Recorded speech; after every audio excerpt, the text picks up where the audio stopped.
yesterday, Justin Jefferson, number one overall, the consensus number one pick in fantasy football, Justin Jefferson goes on the IR.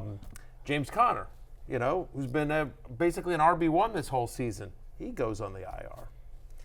We got news just before we went on air that it is expected Devon Achane will go on IR. Mm-hmm. And officially this morning, Anthony Richardson placed on IR. As a result, literally everybody drinks for free. Everybody. Everyone has at least one of these guys on their team. It's awful. It's a bloodbath. The most concerning thing to me about all these injuries are awful and they're concerning, but to me, the Richardson one, did you guys see the quote that Shane Steichen basically said, no timetable for his return, and when he was asked directly if will we see Richardson play again this year, he's like, we'll see. Not like, when he's done with the 4 weeks, he'll be good, but just literally like, we'll see. Yeah, a shoulder, with a shoulder, there's usually a more definitive timeline coming off. It's not like a hamstring which can linger. Shoulder, it's usually you've broken something or you haven't, or it's sprained or it's not. And the thing with Richardson is that, has he gone through one game fully healthy of the 3 or 4 that he played? Was this a problem for him in college, Connor? Not really, no. I mean, it was just he didn't get hit like this, number one. A lot of times guys couldn't catch up to him or he didn't really play that many games in college, so that was the problem. It's a one-year starter. Right, exactly. So, and also to your original point, Jay and Matthew, this went from maybe an AC joint sprain, short-term IR, to they don't know if he needs surgery, is what I read, which is a totally different ballgame for a quarterback, Lawrence. A totally different situation. And you talking about the throwing shoulder here. So when Shane Steichen was asked if he'll play again, and he says I don't know, or we'll see rather, I think that's predicated on where are the Colts as a team at that time, and is it worth it in week 14, 15 to even bring them back. So it's definitely it's hard because we don't know anything. I don't even think they know. He said we'll let the doctors decide.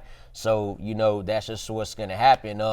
As far as fantasy goes, unless you have him as a keeper, I don't even know what you do with him at this point because we don't know exactly how. If it's closer to 4 weeks, obviously you're going to hold him there, you're going to keep him. But if it's closer to the 8, well, that's fantasy season is just about over by then.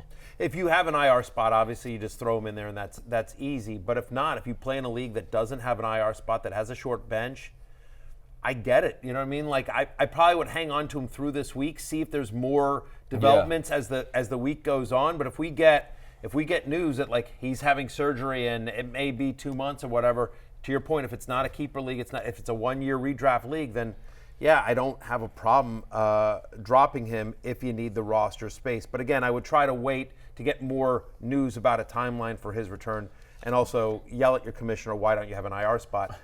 In terms of fantasy impact of this move, we know for at least the next 4 weeks it's going to be Gardner Minshew under center for the Colts. And I think the two things here is that he obviously doesn't have nearly the fantasy upside of Anthony Richardson. But I think two things. I think he's like a mid to high tier QB2.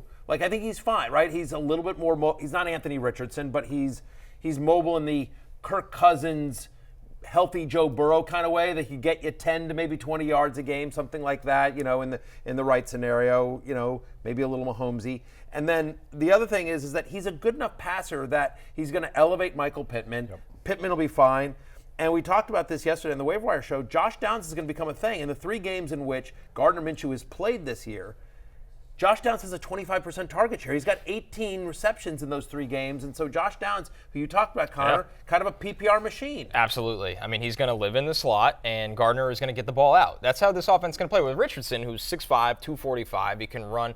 He can afford to hold the ball and push the ball down the field or take off and run. With Gardner, they have to play a different style of football. And Steichen's good at that adjustment, but it's got to be a little bit more of a quick game offense, and that propels Downs in this offense, I think, more than anyone. Remember, by the way, and I think this gets underrated, but remember, Gardner Minshew was the backup to Jalen Hurts last year, whose offensive coordinator was Shane Steichen. Right. I mean, again, why he went there. 100%. I mean, so there's already a familiarity between Steichen and Minshew, and with the offense, we've already seen Minshew play solid to above average football when he's had to fill in for Richardson this year. The other thing is they're going to continue to run the ball. I think the stat we had was they've averaged 30 running back touches a game with Minshew in the games that Minshew has played, the 3 games that Minshew has played.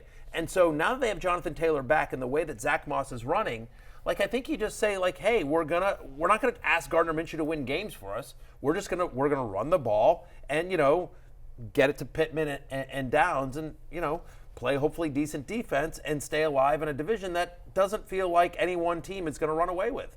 Yeah. Hey, it's Matthew Berry from NBCSports.com and Rotoworld.com, and I want to thank you so much for watching whatever it is you just watched, or if nothing else, being too lazy to click out of the autoplay after this video started, after whatever it is you actually wanted to watch finished. But now that you're here, I'd like to take a moment here to ask you respectfully now, okay? I'm asking you respectfully to subscribe to the NFL on NBC YouTube channel. You'll get the latest Roto-World fantasy news headlines, all sorts of great shows, including my own Fantasy Football Happy Hour. So go subscribe now. Again, I'm asking respectfully.